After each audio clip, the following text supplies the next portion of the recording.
All right, we're now at the third step of the process. First day we learn how to go forward with the Laplace. Second day we learn how to go the other direction with the Laplace. Now, in Calc 1, you learned all your derivatives first, applications. Then you do your integrals, and my goodness, there's about 20 integration forms, and if it looks like this, I do this. Problem is,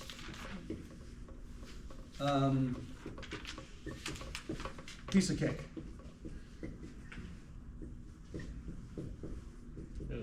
Not so good.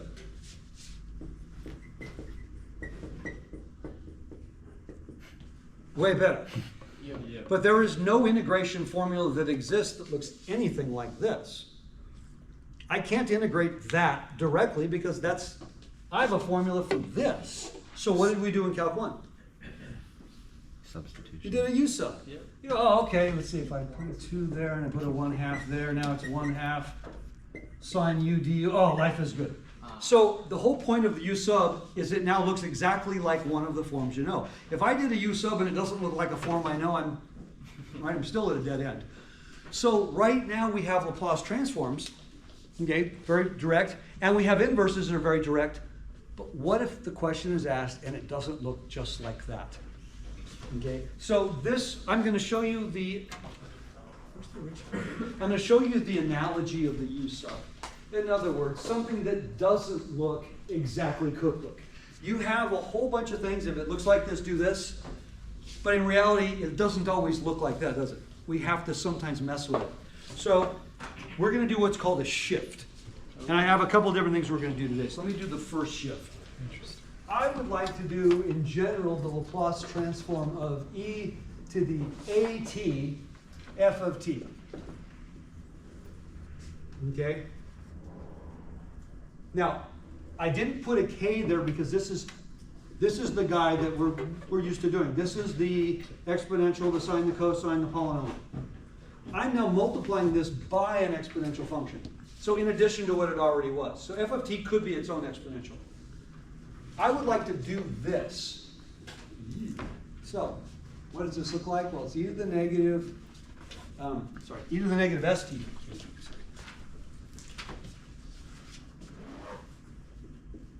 And then that stuff. Well, I think the first step should be kind of obvious. Combine. What's the first step? Combine the exponential. Let's combine this, but how do we want to write it? As negative s minus a. I'm sorry, you got the s on the outside. Negative of, say it again? S minus a. S minus a, good. And t, okay, I think that works, right? Yes.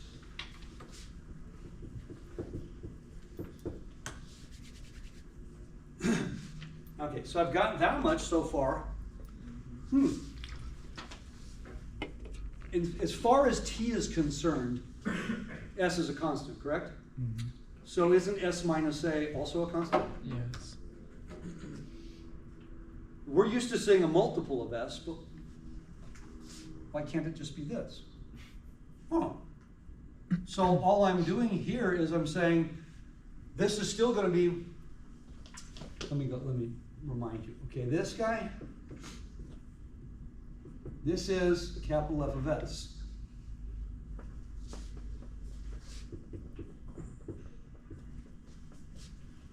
S minus a. S minus a. Hmm. If I took it to its bitter end, I'd still get the same thing. But this means I don't have to integrate. Probably in pre-calculus you did this. And I've done this the last couple days in my calc too, because we've been doing conic sections. Once I understood, today we did ellipses, for example, and I derived this from scratch using, the two foci distance formula. We did the whole 9 yards. And of course, every ellipse you will ever look at the rest of your life will always look exactly like this, right? Because all conics are automatically always centered at the origin, right? Or is it likely you may never do another one the rest of your life that's centered at the origin? Yeah, probably more likely that. So then I said, well, what if we want to take this guy and move it somewhere else? Well, we did the same thing with the circle. We did the same thing with the parabola. What if I want it to be, over here? Oh, let's say at h comma k. Then didn't I just say That's the horizontal shift. That's the vertical shift. And I'm hoping you did some of this in pre-calc. That's usually the place you did it. Oh, if I replace x with x minus h, that means I moved it h units to the right. If I replace y with my minus k, that means I raised it k units. Why? Because I have to be k units higher just to get back to where I was. To do a horizontal or vertical shift in an algebra or calculus class is a fairly simple thing. Rotation of axes, more complicated. But this kind of thing is a fairly simple thing. We're literally doing a horizontal shift in this sense. I'm going from s minus a is a constant. That's actually quite easy. This is only in one direction of a shift, so how do we know whether to go This is left the or only right? one, because we only have one independent variable. Oh, I see. So it only goes s minus whatever k or whatever. See, this is a two-dimensional graph of something that's not a function to begin with, and I'm shifting it. But we all know this, even if I give you a function like a parabola, it's still y minus k equals, right? A times x minus h quantity squared, and then we just threw the k on the other side. So what if I want to do the Laplace transform? Let's do an easy one. I want to do the Laplace transform of e to the 4t times e to the, I don't know, how about kt? Okay, so just I don't want to integrate. Plug in s minus Yeah. a. It's the one. Well, what would this one have been? We just 1 over s minus k. This would have been 1 over s minus k. Okay? So if, let me write this. I'm using a k particularly so we don't lose the constants here. We agree that this one is 1 over s minus k for s greater than k. So what am I going to do? I'm going to replace s with what? S minus a. S minus the constant. Is 4. So in a sense, what's this going to become? S Or minus this 4 minus k. Now, this may not be the greatest example to start with. Why? Because it's two exponentials. You would have squished them together. But I want to do it with sine and cosine. I want to do it with polynomial. Then it'll be more obvious. Oh, okay. But it's really not that big a deal. All right. Cosine 3t. I'll put a number in there. Professor Brown, would the bounds change for that upper one? So would it be has to be greater than? No, it's. Oh, I'm sorry. Restriction. In this, Yeah, the well, k would be restriction. a specific constant, so s would have to be greater than, in this case, 4 plus. 4 plus k. Yeah. No, that's not a great example. I was just trying to use the easiest one. So let's do this one. What goes here? A squared. So that 3 squared. 3 squared. S squared or 3 squared? Or excuse me, s or 3? S for cosine. I don't know how you remember. One of them gets an S, one of them gets a 3. The cosine gets the S, the sine gets the 3. Might we get that one backwards? Well, of course. That's kind of the only error we're going to have. So you write them down. You have them easily accessible at first. Just like I said, you know, your integral sheet at the beginning, a lot of you had it in front of you, so you stop thinking about it. I want it to be automatic. For the next exam, yeah, you're going to write down the Laplace transform of cosine of kt. I don't want you memorizing it. I want you to be able to navigate this. Okay, piece of cake. How about... Now, could we do this one from scratch? Yeah. Are you excited to do that one from scratch? Oh, God, no. You remember how bad cosine was? I had an integration by parts with an improper integration. I got to do it twice. No, you don't want to do that by integration. You could. I'll leave. I'll come back later when you guys are almost done, okay? You could do it. You don't want to do it. This is where we use the shift. I'm shifting how many units? 6. 6 units. So what's getting replaced is the key thing here. S squared. S is getting replaced by S minus S 6. minus 6, but it shows up in 2 places.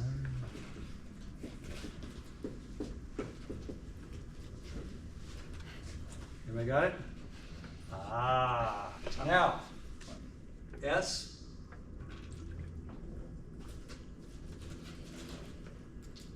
still greater than 0. There's no S in this guy. S only came from this. Now, everywhere you see an S, you're replacing with S minus A. The common mistake is to not replace it everywhere, to not realize it's, so S over this, okay? Was this hard to do? No, that's actually quite friendly. John, where's the E, like, where's the apostrophe? I'm sorry. For the log, in that one, because I see the cosine one, is S over S squared plus 3 squared. So I'm sorry, I'm not sure what your question is. You're saying where does this show up? Yeah. Oh, that was the whole point, that's what we derived. When I'm taking the known Laplace transform and I'm multiplying it by this, our result is the exact Laplace transform with this one, Oh. but shifted A units to the Oh. right. So I'm shifting, so instead of this answer, I'm shifting it, but it's the S that's shifting. Oh, okay. Does that make sense? Yeah. So this is, technically, if this is f of s, what is this? S minus 6. F of s minus 6, exactly. I want it to be that simple. I don't want you to do a lot of work on this one. Based on how we derived the Laplace of like the cosine, wouldn't that also change the how it's bounded? Because Let's see, in this case, now in what the would we X- have done? 'cause That's a it- good question. We it would would've- have done this as what? it would have been like I think you might be cosine. right. I think you might be right there. I think it might be 6. Let's see, we have this, we would have cosine, whoops, I'll put it in front, and then I would have e to the negative st, e to the 16. 6t, which makes this Negative. yeah, actually, Leo's right, yeah, because it would be s minus 6 right there. Good catch. So that should be a 6. That should be a 6, because of where it shows up here. That's really the key, because of where it shows up in the Laplace. Because that's the thing that has to Be greater than be, 0. well, because of the negative, Yeah. right, that's gotta be greater than 0 in order to have this thing converge. All right, let's do one for t to a power. Okay, so I'm always gonna start with the one we know.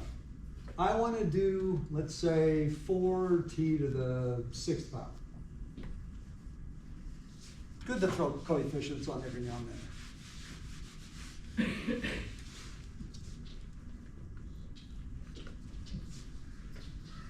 Four times 6, right? S to what power? S to the S 7. would be 7? Then what factorial is it? 6 Six. factorial. These numbers can easily get switched, can't they? Well, we know they're not the same. That we all know. No one's ever going to give me the same number, but occasionally we're going to switch them inadvertently. And then what do I do with the 4? It's just 4 times. Yes, it's absolutely correct to multiply it out. I like doing this in stages. If I try to give you a number in the numerator as a first step, I might make a mistake. And I'm never going to figure out where the number came from. Okay, so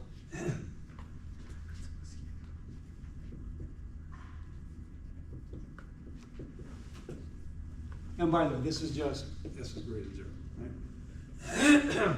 Excuse me.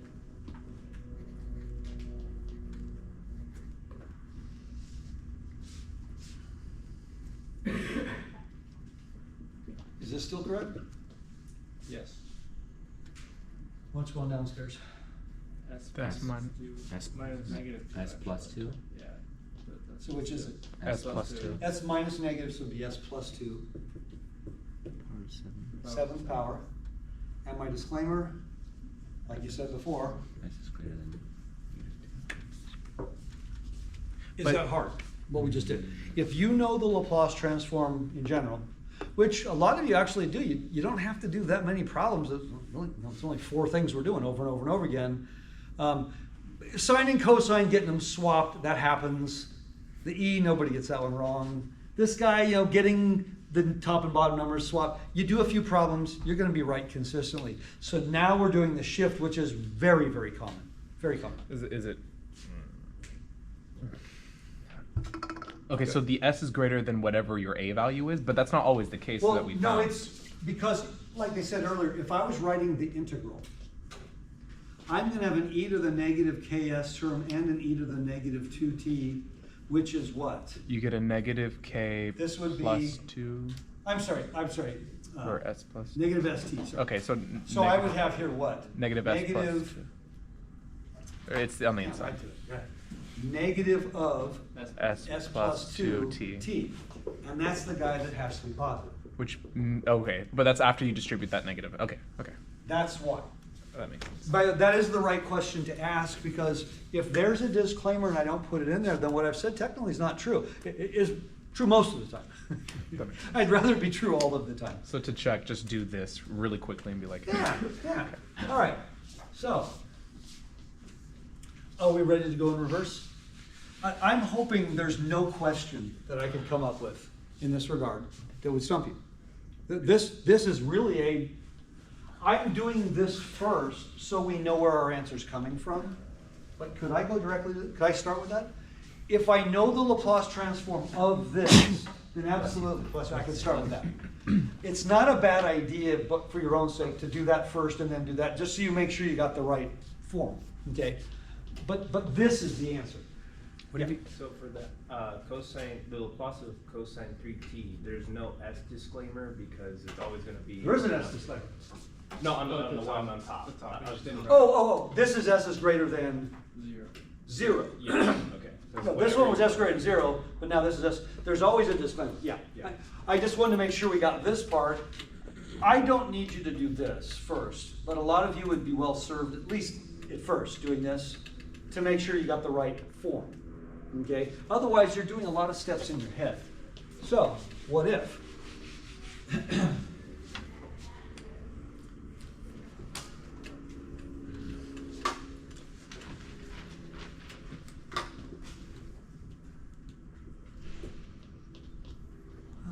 How about,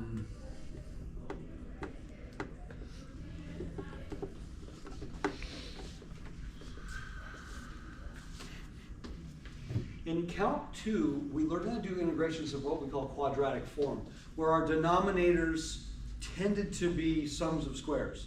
And so when we had to manipulate it, we'd get things with logs, we'd get things with inverse tans, but there was a whole way of doing it that was really fast and efficient. Right? If the numerator was the derivative of the denominator, that made life good. But really one of the most important steps was, if I give you a quadratic, particularly if the lead coefficient is a 1, then every quadratic that I give you is either a perfect square, a sum of squares, or a difference of squares. If it can be factored, then it is a difference of squares. Just the factoring is a more convenient form. And I have to remind some people of that one. They don't always see that. Let me give you a really simple example. Because this is a major problem that I do in Calc 2. Most people don't, and it's not even in the textbooks anymore, but it comes up so ridiculously often. I have a denominator, let's say I'm in Calc 2, and I'll do a really simple one. Let's say that. I know I can factor this. X minus 4, x plus 2. The fact that I can factor it means it is a difference of squares. That's an absolute, and I can prove this for every quadratic that exists. Just have the lead coefficient be a 1.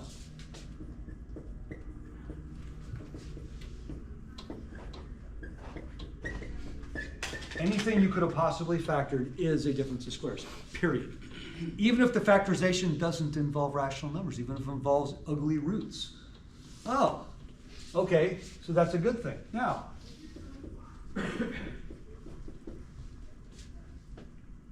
that's a perfect square, isn't it?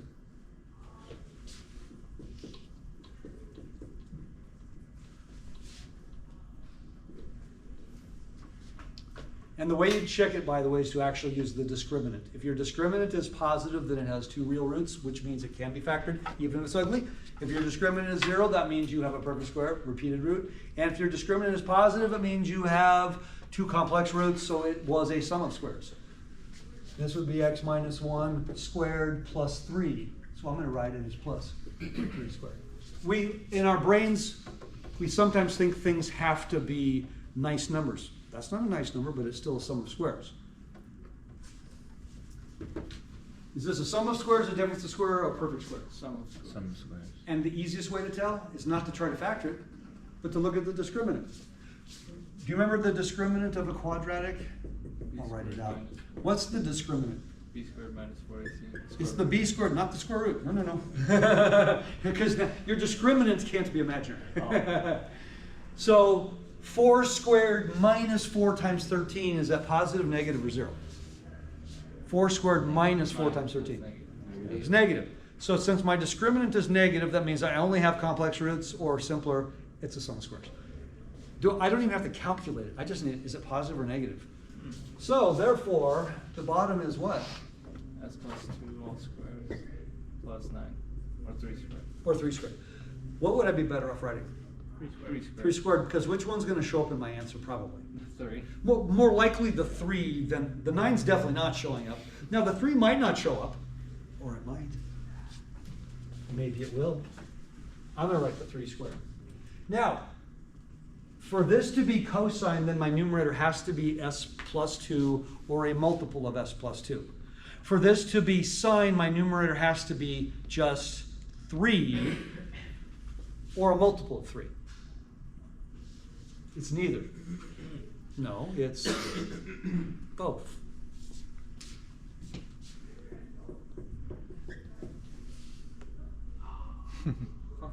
Keep going. Minus 3. Minus 3. Any ideas? How did you Yeah. know It's that? a sine and minus cosine. Minus. Yeah, Pull it apart. split them into. How So- did you know that was a 3? I'm sorry, how did I know? How did you know like it was a 3? Is it just like you did it in your head?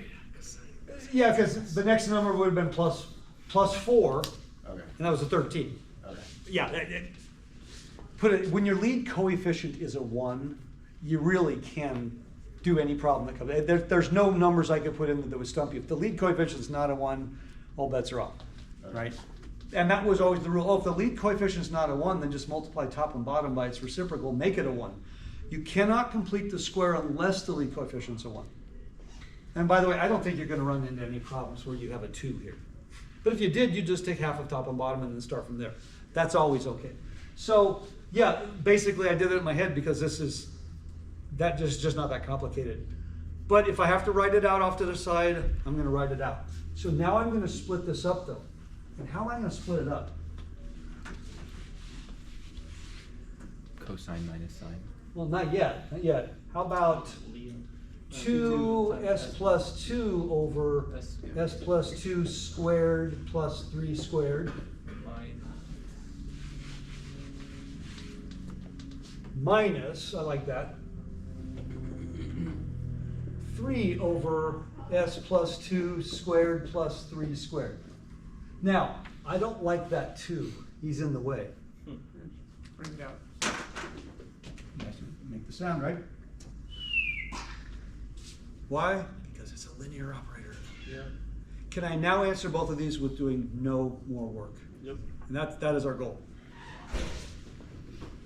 I know that's a cosine. Cosine of what? 3 times s plus 2. 3k. Oh, 3t. But then where did that come from? The e to the E to the negative. negative 2t. That was the shift. Exactly. It actually is that simple going in reverse. Okay? What's the second one? E to the negative Well, 2t. What's the Sine of of 3t. same 3t, E to the negative. e to the negative 2t? There's no plus c. This is not calculus. You're not integrating. That is the answer. Could you factor out the e to the negative 2t if you chose to? You didn't put the 2 in the front? Did Oh, I? yeah, Oh, thank you. Thank you, R is correct. Almost lost the 2. Could I factor out the exponential if I wanted to? Yeah. Is there any reason to? I don't know.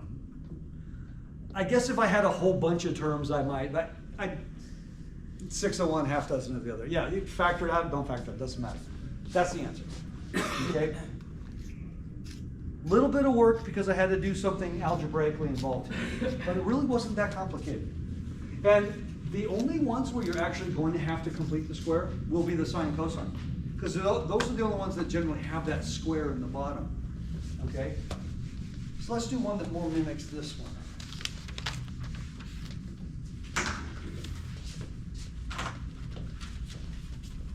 We're actually going to be spending most of our time on the inverse. Because once you understand the going forward, I just said earlier, I could ask you anything and you could all answer it right now without doing a lot of work. It's the going backwards. If I said differentiate it, give you a whole bunch of functions, all of them I have to use chain rule, doesn't matter, it's just one extra step. But going backwards, oh gosh, I'm gonna integrate, I gotta find the chain rule factor, I have to set it up. Always more work going backwards, more thought goes into it.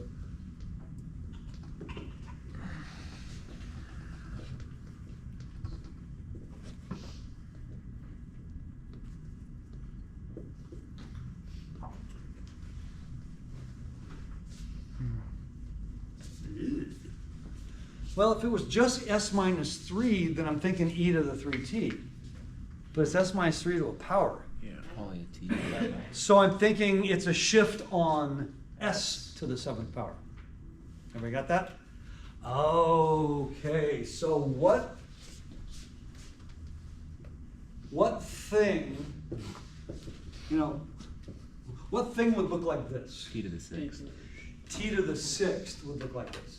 In fact, more specifically, if it were t to the 6th, what's going to go here? 6 factorial. So I'm going to need a 6 factorial on top. Do y'all agree? Yeah. I don't have a 6 factorial. That's less than 100. I don't even have a calculator. I don't even know how big it is. Okay. 720, right?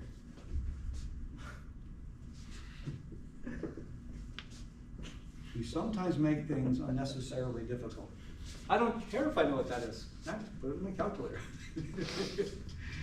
So what fraction should I multiply inside and outside? No, just start from scratch. Okay. Can I answer the question now? Well, what does this reduce to? It reduces tremendously. Well, use your calculator.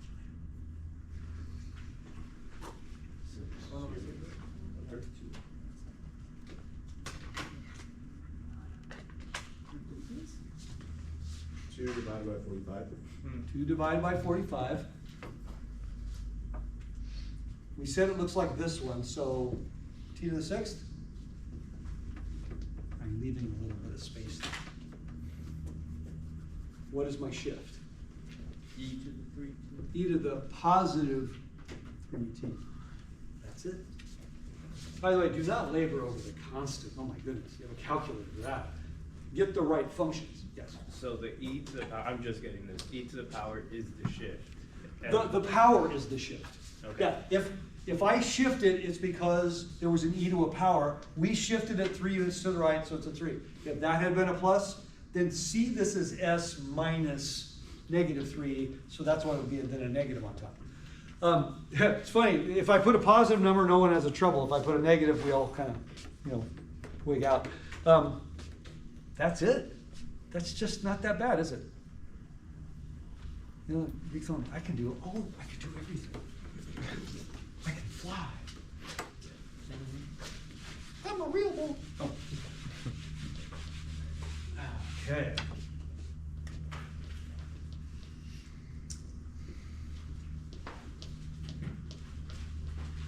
Let's see, how about, let's do something like this. We haven't done this one in a little bit.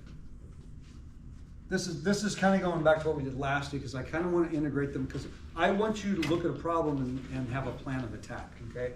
So I'll do a fairly simple one. I've got s to the 4th power minus 4s to the 2nd power, and on top I'm going to have, how about, I don't know, 4s plus 8. Okay. This may or may not involve the sheet. What do you think we're going to have to do to answer this question? Partial fraction. We have to do a partial fractions decomposition, which still ties in with the stuff we're doing today. Because what we'd like to be able to do, when you first learn to integrate in Calc 1, if it looked like this, do this, there was no thought going on. But then eventually you learned U sub. And then everything, changed. All hell broke loose. Dogs sleeping with cats, everything was fair game. And then hopefully your last test in calculus was pretty much all integration. And you saw this page of integrals, and to the untrained eye, it looked like you just got asked the same question 10 times. But you're going, no, wait, no, that one's going to be a log, and that one's going to be a tangent, and that one's going to be, whatever. You started categorizing them based on their form, and I knew I was going to probably do a U sub. But once you recognize the form, you knew exactly what to do. Then you get to Calc 2. What's your first test? Mostly Integration techniques. Oh, that one's gonna involve the parts. That's a trig sub. That's a partial fractions decomposition. That's an evil trig. Once you could categorize the problem, you knew how to solve it. Hey, has that changed in this class? Once you categorize the type of problem. So I'm looking at this going, I have no idea what the answer is, but the denominator, I can't work with that. Quadratic is the biggest I can deal with.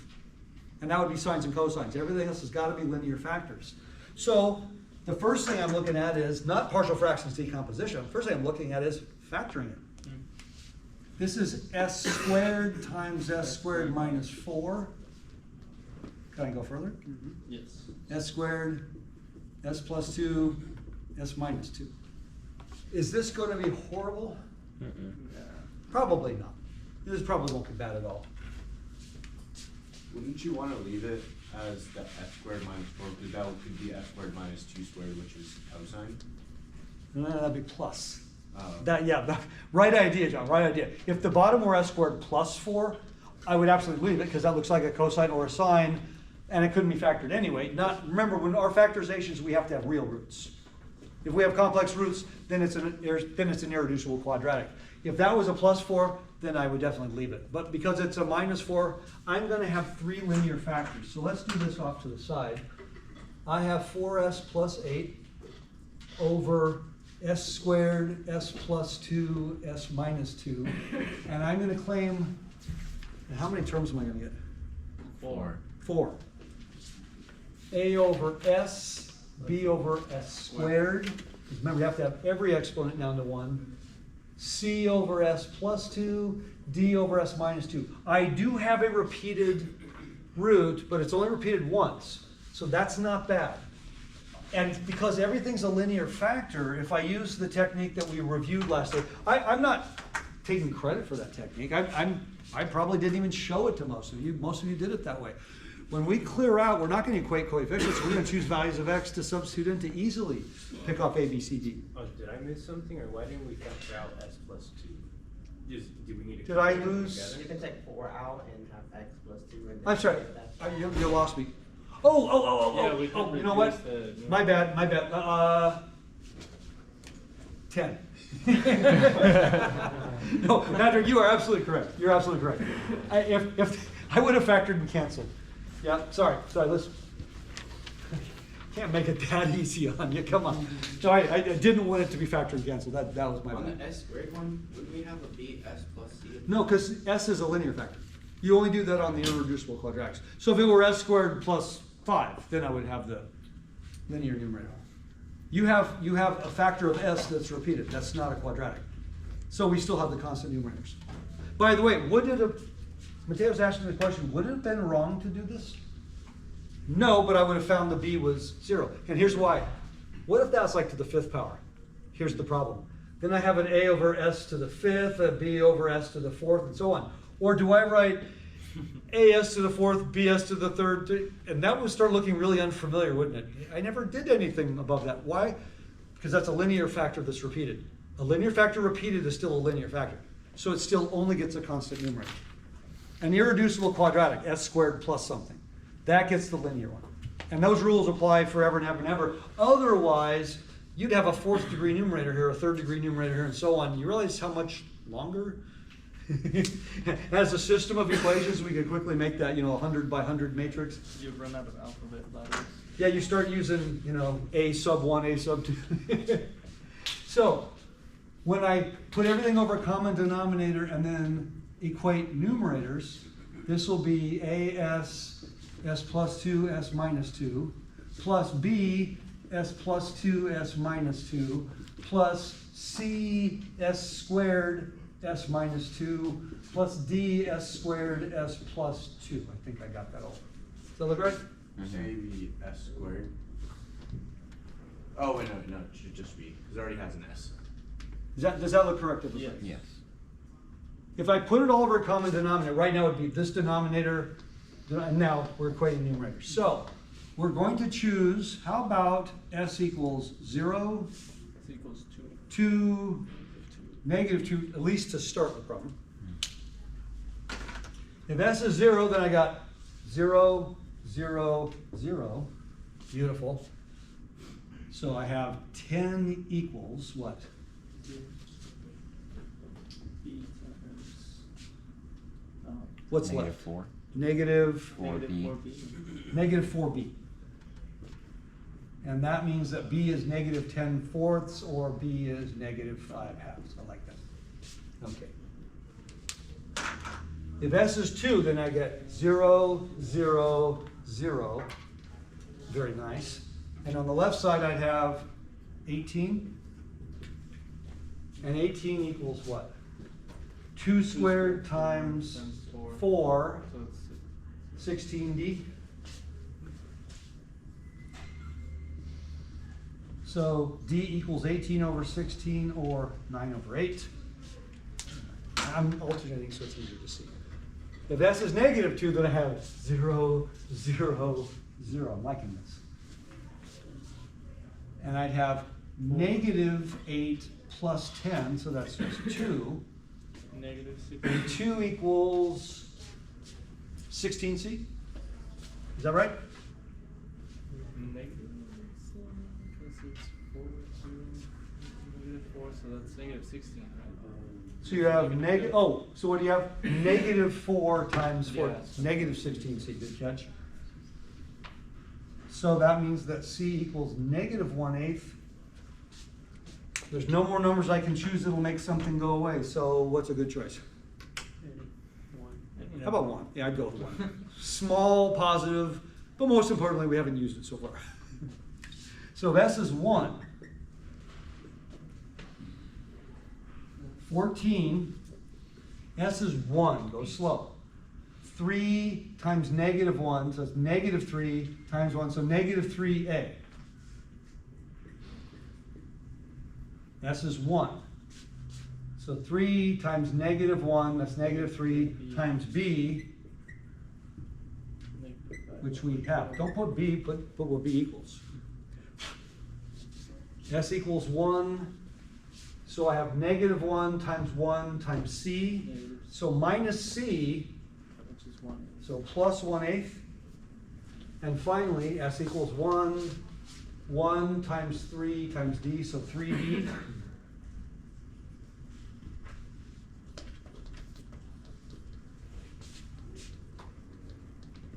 So let's use our fraction key. I'll make it easier on myself. So if I throw this on that side and I throw this on that side, okay, let's do that. So I have negative 14.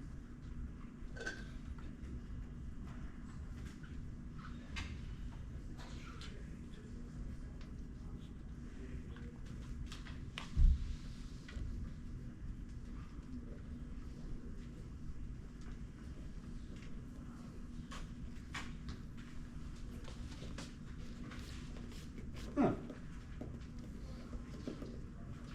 Anybody got an answer?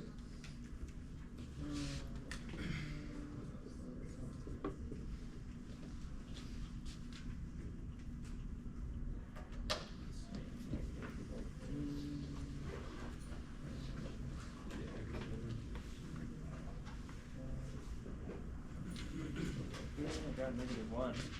Negative 1? Ah, 1. Did you 1? Anybody else get 1? The one nice number came from me. Great. Now we can finally answer the question. But we couldn't answer the question until we did this. This was as big as you're ever going to see. We had 4 different fractions, but 3 of them were gimmes, weren't they? They were like literally automatic. So the question you're asked now then is, what is the inverse Laplace transform of? I did get negative 1. I by the way. did get negative 1. You did get as well. negative Let me 1? Negative check. 1. Maybe the negative 3 wasn't distributed out to the negative 5 over 2. Oh, is it negative 1? Okay, I'll Yeah. go with it. Okay. So I've got negative 1 over s. Let's be minus 5/2 1 over s squared C is negative minus 1/8 1 over s plus 2. 1 over s. Notice I'm keeping it out of the fraction. It's just a coefficient in the end. And then finally, Plus let's 9 over d 8. plus 9 over 8. 1 over s plus 9. 1 over s minus 2. That's an e to the. Oh, it's negative 1. You wanted to say e to the 0. Yeah. You'd be correct. 1 would be better. Okay?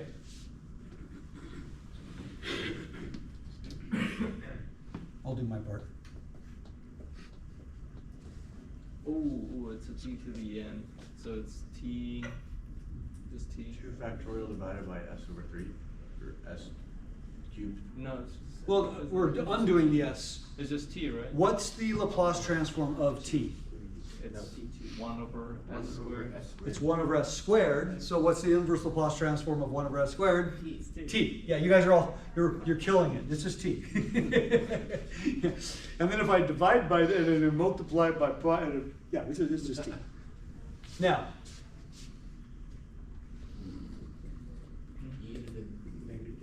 It's a negative 2t times t. Oh. no, not times it. It's just, No. that's just a straight up exponential. You could say it's a shift off of 1, literally, if you want to do it that way. Because isn't it technically a shift of 1? And then 9/8. E to the 2t. Do I need to put a disclaimer? Yeah. Yes. No. The disclaimer only goes when I'm doing the Laplace transform, because I'm putting a bound on s. I don't need to in reverse. Yeah. So that is my final answer. I don't think there's anything you could do to that to make it prettier or more useful, so it's just that. It was a little bit of work, but the idea is, I think most of you told me the inverses without actually looking them up. Is that a good thing? Yes. Yeah, you're gonna get better at it each time you do it. That's kind of the goal, is that I don't wanna have to think about it too much. Okay, so the Laplace transform of a shift, very powerful, very useful. I didn't have to integrate. Now we're doing it in reverse. Now we're gonna look at something kind of icky. I don't think this is icky. I think this is actually kind of nice. Or is what Mateo says, it's pretty chill, right?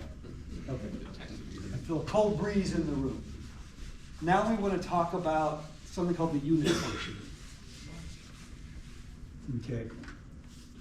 A step function, a greatest or least integer function, floor and ceiling, you've all heard of things of this nature. So I want to remind, what are they? So this is not exactly what we're doing. What we're doing is a small piece of those. So I'm going to give you a very, very simple example.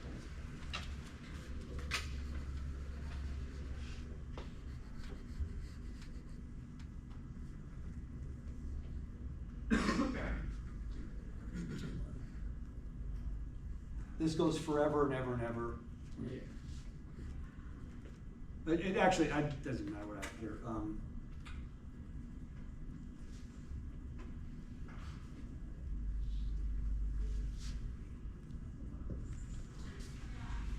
Did you know this has been the law for postage for over 100 years?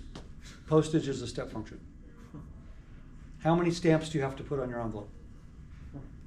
From a subelectronic particle all the way up to 1 ounce, including 1 ounce, it's 1 stamp. The moment you have an electron over that, now by the way, those scales they use at the post office, they can weigh things down to the nearest electron, I think. At least when they return yours with insufficient postage, that's what they're telling you they did. So you notice it's open at the left, close at the right. And the moment I exceed 1, I'm to 2 stamps, all the way up to 2. This goes forever and ever. That's the way postage has always worked. The only thing that changes is the cost of the stamp. So if you're mailing something and you're a little bit suspicious that, I got a lot of stuff in here, so you slap a second stamp on it. Probably a wise idea. You're putting something in a big envelope, probably putting a few stamps, or you're just taking it to the post office itself, right? And then you're paying for the stamp. You're not paying for the service. They're weighing it and saying, okay, it's gonna be 4 stamps, 5 stamps. And the reason that's relevant is because if you put 1 stamp too few, it doesn't get mailed. And some people think they're clever and they'll say, I'll do it in such a way that I'll put my address as the going to, and I'll put where I want it to go. So I have people tell me they put where I want it to go to as the return address, And then guess what happens? It goes to some place called the dead letter office, which is basic, no joke, where all the letters to Santa Claus and go. Meaning it is basically destroyed. If you do that trick, they're smarter than you. Now, if you mailed it from your house, and your house is your return address, I just did this the other day. I paid a bunch of bills. I forgot to put a stamp on one of them. So all my bills went, and the one that I forgot to put the stamp, the mailman stuck it back in my mailbox. Because I mail it from my own house with my own house as the return address. I'm not getting any advantage there. Oh, so I slapped a stamp on and put it out the next day. You're thinking, I'll take it down to the post office. I'll put it in a mailbox. It ain't ever getting delivered. It ain't coming back to you. It's destroyed. Yeah, it's a bad idea when people do that. So now just pay the 3 stamps postage. So I want to be able to define this in terms of one function. I would like a function that describes whether it be this one or something less complicated. So I want to do something as simple as a piecewise function, okay? So I want to start with a simple piecewise function. And let's see, the one I chose to use, keep it real simple. F of t is going to equal the following. It's going to be g of t when 0 is less than or equal to t is less or equal to some positive number a, and it's going to be h of t when t is greater than or equal to a. Okay, I'm going to show you a more specific thing that we did in calculus. We do this to demonstrate the concepts of things like continuity and one-sided limits. Calc 1. He said f of x was x squared when x was less than 0, and it was, x plus 2 when x was greater than or equal to 0. Okay. And then we say things like, what's the limit as x approaches? Obviously, 0, because nothing else is very interesting. And this is how you demonstrate continuity. You talked about one-sided limits. And you didn't have to draw the picture, but it was probably a good idea to draw the picture, right? Looks like this. Open here, closed here. So we'd say it's not continuous at x equals 0 because the limit from the left and the limit from the right are not the same value, right? You remember doing stuff like this. But I can't define this function as one function. I have to define it in 2 pieces. That's why it's called a piecewise function. That one should start at. Oh, right. Thank you. 0. Yeah, you're right. By the way, it'd be even worse if I started 2. So we did things like that. That's what I have right here. I have it's one function on one side, it's a different function here, and it doesn't matter if g of a equals h of a. That's irrelevant. And here's what I mean by that. Let me make this just x.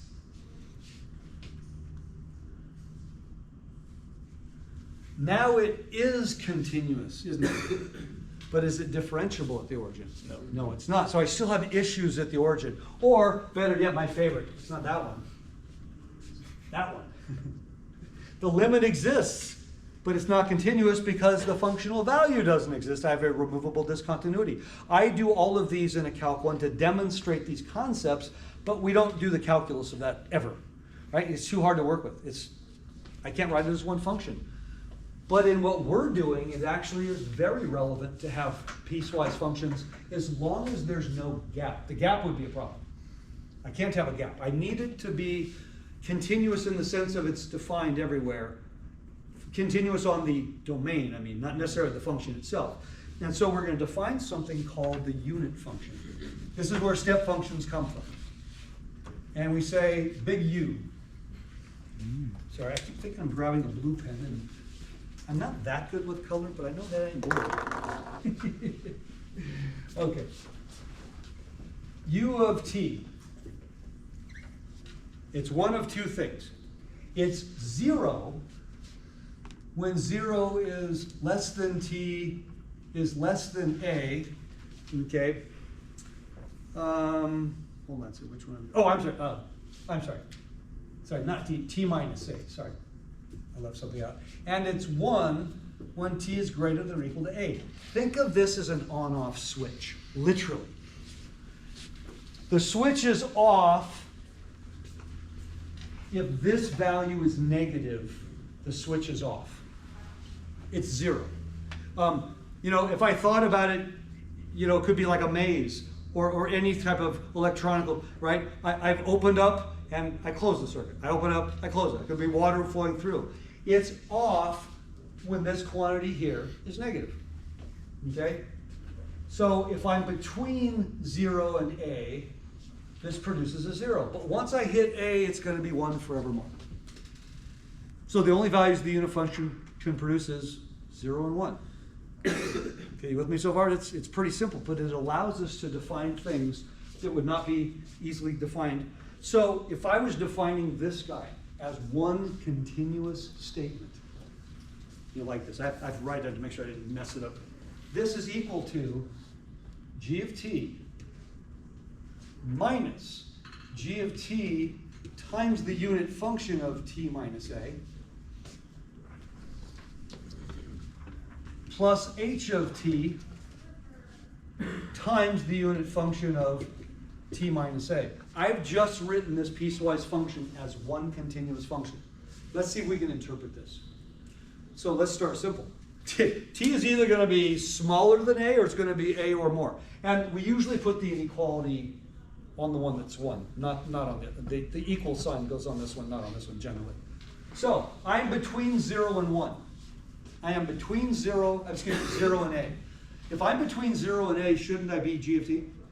Well, if I'm between 0 and a, what is this quantity? 0. If I'm between 0 and a, this quantity is also 0. Meaning if I'm between 0 and a, this is what it's spitting out. Now, I'm bigger than a. I'm a big man. I'm bigger than a.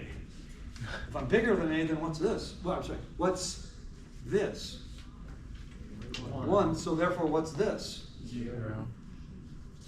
This would be 1. So what's this? H of t. That's kind of cool, huh? Could we do this for more? Could I give you 3, 4, 5, 6 terms in the piecewise? Yes.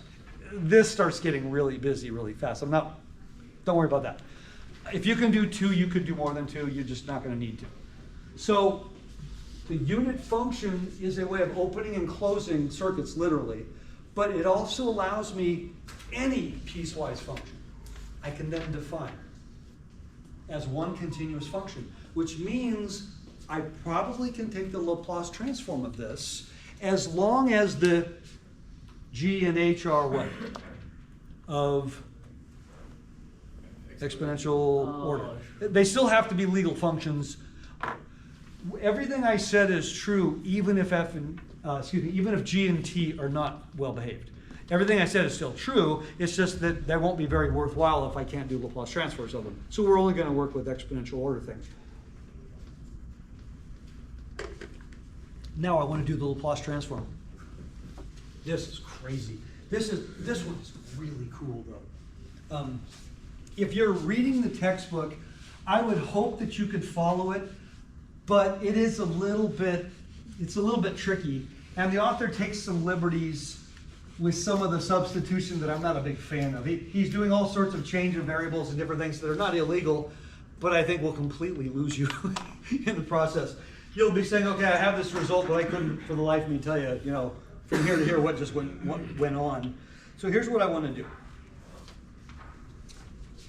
I want to do, let's see, which one do I want to do first? Hold on.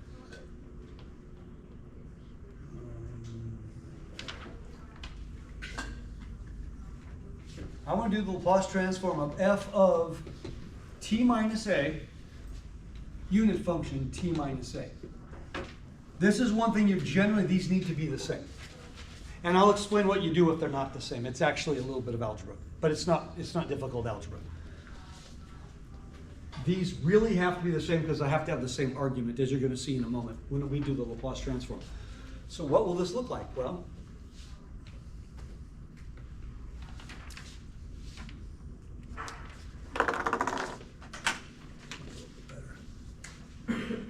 there we go.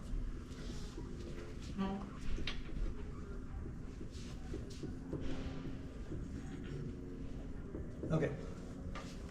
So far, so good?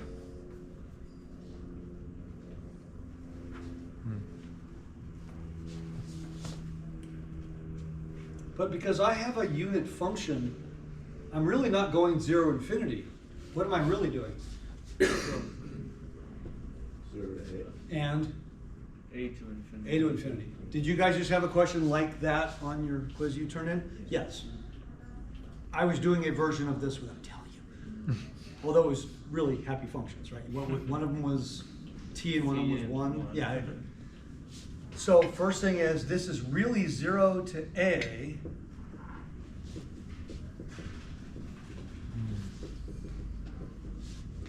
Plus a to infinity. Now, why do I need to break it up? I mean, can't I just do it the way it was? Well, yes and no. Why am I breaking it up? Because what's the value of this? 0.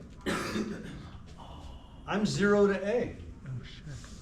Oh, that's why I'm breaking it up, because that piece is 0. So really, I'm only integrating that piece. Does this feel like the quiz problem more? Yes. You didn't get a 0 as your first piece, but the only one you actually had to work on was the second piece. Boy, that looks kind of scary, except for, wait a minute. Okay, first of all, That's just 1. that's just 1. So I can ignore it for the rest of the way. It's equal to 1. So here's how I'm going to ignore it the rest of the way. Grazie. Now you're going to like this piece. I'm going from 0 to infinity. If you wanted to do a substitution, we wouldn't call it probably a u substitution unless we called it a little u, because those are big u's. If I did a u substitution, u would be t minus a, and the derivative would be 1 dt. In other words, it's a linear substitution with a chain rule factor of 1. Calc 1. I've got the square root of x minus 3, dx. Well, that's x minus 3 to the 1/2. So you're going to go through and do a whole formal substitution, or you're just going to say it's this. Wait a minute, can I do that without doing any substitution? Yeah, because it's a linear substitution and the chain rule factor is 1. Why in the world would you change a variable? That doesn't make any sense. It's not wrong, but you're going to spend more time on the part of the problem that doesn't have anything to do with the answer. No, I don't have to do anything clever. No, that was a 2x. Yeah, I'd have to do something. But it's a 1. I can just treat it that way. If I did my substitution, as you all know, on a definite integral, if you change the variable, you have to change the limits, period. So let's say you wanted to change the variable. I don't, but you want to change the variable. And let's call it little u. Little u is going to be t minus a. And then du is equal to dt. So now I can write this. Oh, now I got to write that as t plus a. We'll do that in a minute. That's not a big deal. But then this would be f of t. But is it going from a to infinity? No. It's going from A minus. T minus a. 0. it's going from 0 to Oh, infinity. yeah. Because when t is equal to a, isn't this 0? Zero. Does this feel like the shift you did with power series? Yeah. When you started at 1, but you wanted to shift it to 0 or something like that? Oh, here's what I'd really like to do.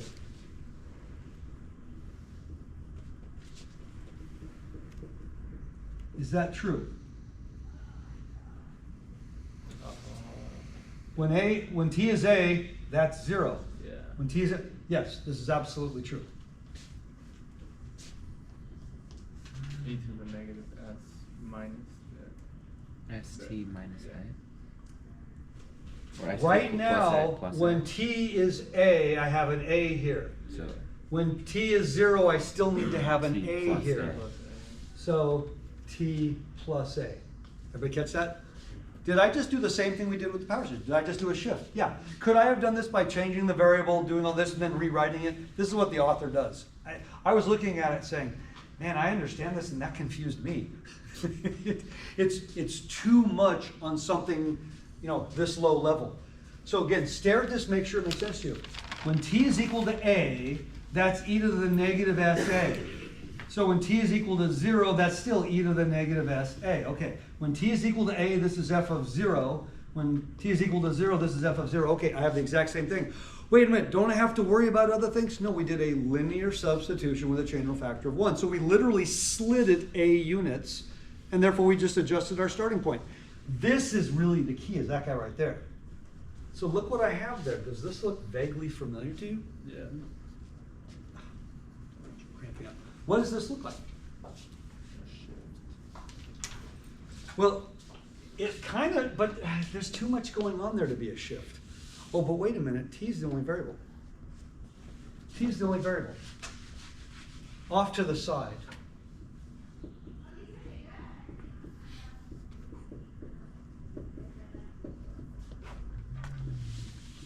True or false? For the purposes of the integral, is this a constant? Yes. This is the last step. Put up here. I'm going to pull this out of the integral. And now you tell me what's going on.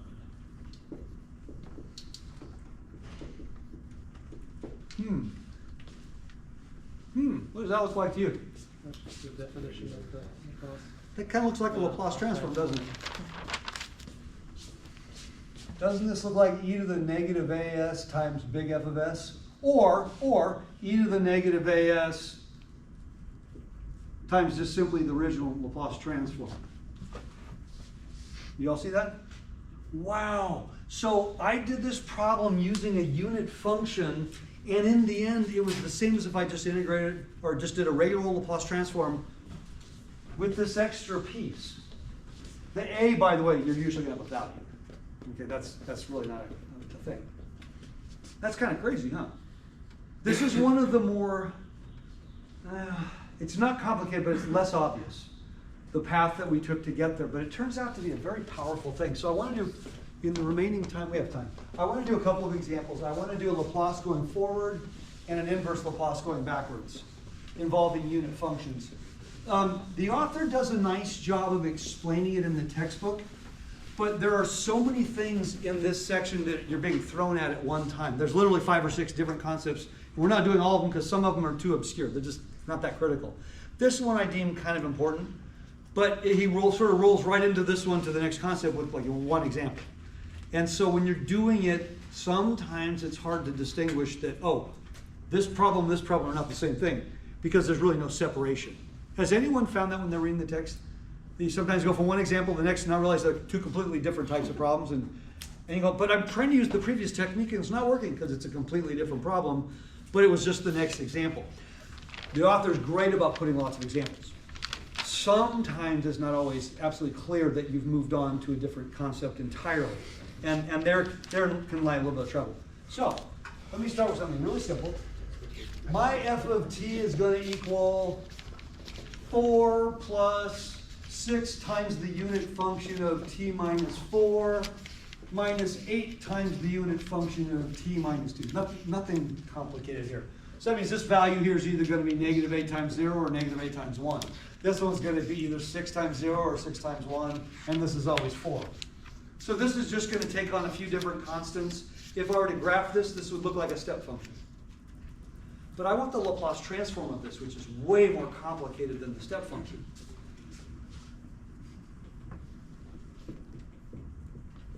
Okay, what's the Laplace transform of the 4? 4 over s. What's the Laplace transform of the unit function then? Well, it's technically 6 times 1 times the unit function. So it'd be 6 times 1 over s, and then e to the negative 4s. Oh, Don't lose that guy. And then what would the next one be? e 1 over s, e to the negative 2s. Oh. This is not very interesting. I just wanted to show you how you navigate through the Laplace of a unit function. Rarely will the unit function be sitting alone. It'll be more likely what we just did in conjunction with something else. Okay? The Laplace of the unit function is 1 over s times some correction. No, this one. Yeah, we just, well, think of it this way. Make it easy. What did I just prove to you? That this, it's up here somewhere, is equal to this. What if this is just a constant? Then what's its Laplace transform? 1 over s.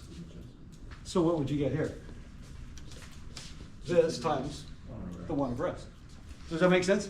And that's what we have here. Do we need to rederive that every time? Or is that something we can like? No, this is the derivation. Okay. No, I go from here to here. Yeah, please don't rederive it every time. No, it's not intuitively obvious. So now let's do one that's a little bit more complicated. This is the one that stumps everybody. This is an interesting problem. The next one I'm going to show you, a couple years ago, I think it was right before the pandemic, one of the instructors here had a child who was going to UCSD and they were taking this class. And I think it was the final exam, or they had, maybe it was a take-home final. It was something at the end of the semester, and the student thought they had nailed it, and the instructor said, but they got it marked wrong, or at least they got partial credit. They did the right stuff. And the student, for the life of them, could not figure out what they did wrong. And so the professor showed me the problem, and I went, oh, it's a Laplace transform on a, it's basically the problem we're about to do next. It's a version of this one. I don't remember the exact question. So it's a version of this question, and it is a very highly missed problem for exactly the reasons that their child messed up. They got the big picture correct, but they didn't quite get the right answer because there's something they didn't do. So I want to do the Laplace transform of this. So clearly the answer is just, what's the Laplace transform of t squared? 2 factorial over s to the 3. So this is obviously 2 factorial over x cubed times e to the what? Negative 4x. E to the, 4x. is it 4 or negative 4? That's 4. Negative. Well, the unit function Oh, wait, would be 4. t minus 4, wouldn't it? Yeah. So it would be Negative. negative 4x. And basically this was the question they were asked, and it was marked wrong, because this is not the right answer. I'm not tricking you. The only Laplace transform for t squared is that. The problem is we're not supposed to be doing the Laplace transform on t squared. I've erased it. Okay. What does this equal?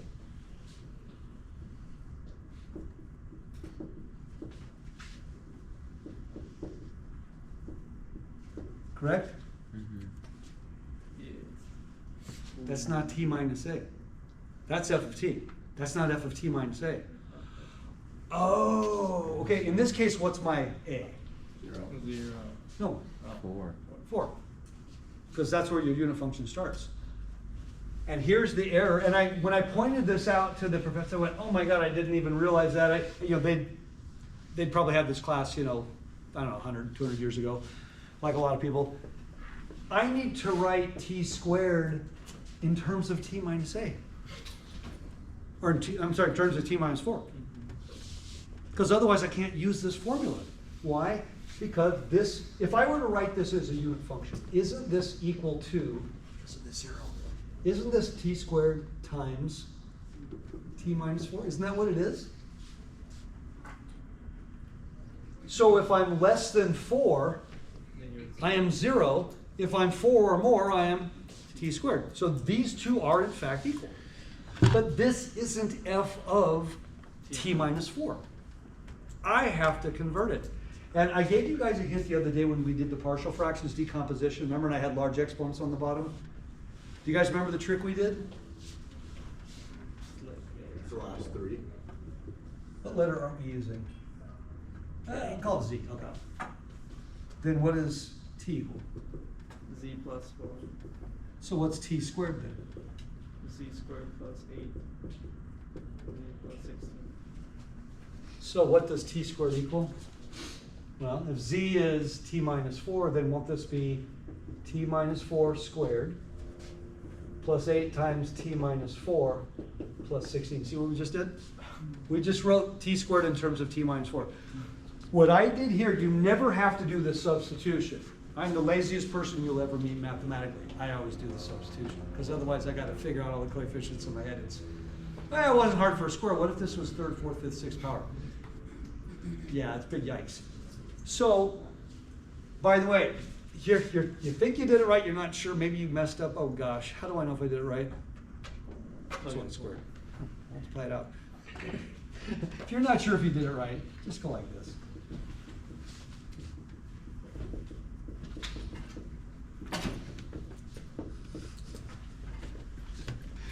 This is the trick. So the problem that I need to do, this was not true. So here's what I needed to do. I needed to rewrite this as what? t minus 4 squared, we just did it, Plus plus 8t minus 4 plus 6. plus 16 when t is greater than or equal to 4. So now when I do the Laplace transform, this is now f of t minus 4, isn't it?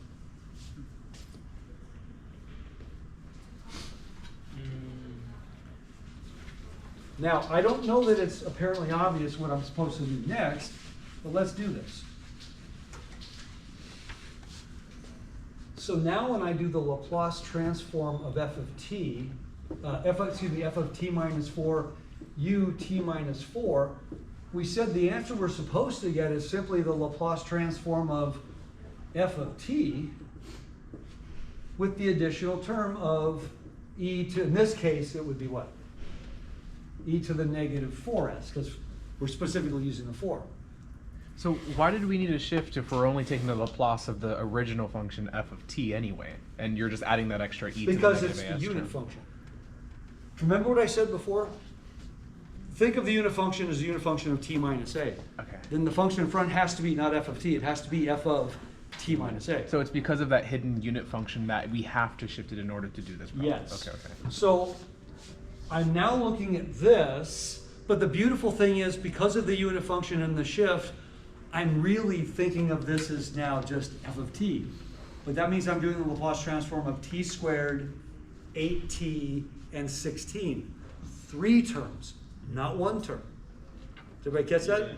So right now it's f of t minus 4.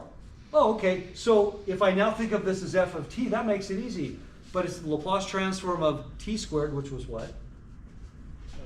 2 factorial over. You said 2 factorial over s cubed plus 8 over s squared plus 16 over s. We would have only gotten the first one had we not realized we had to shift the original function. That's what makes this problem the trickiest. That's why the final exam at UCSC, the student missed the problem, because they didn't realize that they had to do the shift. And this is not one of the more common problems. This is a little on the obscure side. Is there a disclaimer here? I did do a Laplace transform. If you don't have any idea, then what's probably S true? has to be greater than 4? Is the 0. You don't see any s minus 4s. Oh. Remember, s being bigger than 0 is most of the time going to be your answer. If you see, s minus a number raised to a power by itself, it's probably that.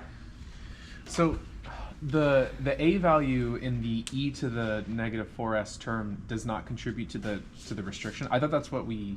Oh, it's because it was shifted. Oh, that it's we have. multiplied. It's not s minus 4. It's Oh, sorry, negative yeah. 4 as a problem. Yeah, it's Whatever. multiplied. That's so it didn't contribute to the.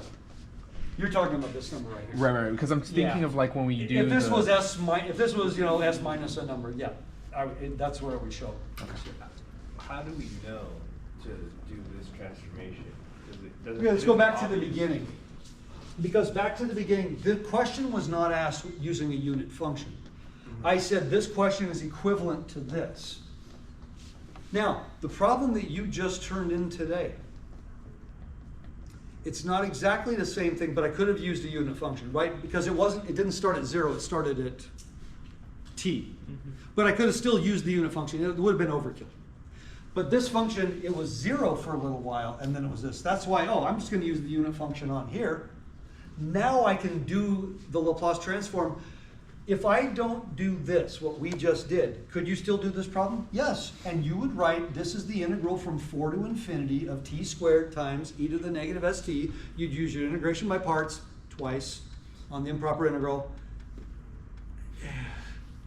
You realize how long that problem is? And you can't use the fact that you know the Laplace transform because it's not starting at 0. It would have been, you could do it. It would have been really long and very, very challenging. But by using the fact that I started at 0 so I could think of this as a unit function, now the only thing I had to do was the Laplace transform on the simple things and throw in this guy.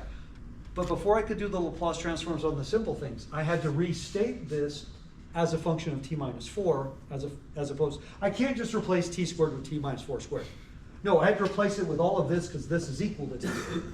That's the part that will get us in trouble. Okay, real quick because I want to end soon. So wouldn't we call that function g of t minus 4 because f of t is actually the piecewise function that we have stated in. But it's still f of t minus 4, because everywhere you see a t, I'm replacing with t minus 4. So that's not a problem. Because I'm still doing it because Shouldn't it be Z's though? Like the Z. I used z to figure out what coefficients I need. And then I'm just going to go back and everywhere I see. Put it this way, here's what I used to try to do in class. I go, well, obviously this is going to be t minus 4, because I needed t minus 4 squared. Now, if that's t minus 4, there's going to be t squared minus 8t. So now I'm going to need a plus t minus 4 to compensate for the minus 8. And now I have a plus 16 and a minus 32, so I'm going to need to add 16. This is the way I used to teach it, because I can do that in my head in like because t 1.5. squared is supposed to equal whatever you Yeah, get. I can do that in my head in 1.5 seconds, but the problem is you'd all go, what? Where the heck did you get That makes a that? lot more sense. You can always do this. I think this is easier, and you're gonna get the same thing. So unless you can do this into this seamlessly without thinking about it, will we make mistakes trying to do this in our head? Yeah. We can, okay? Let's go ahead and stop that.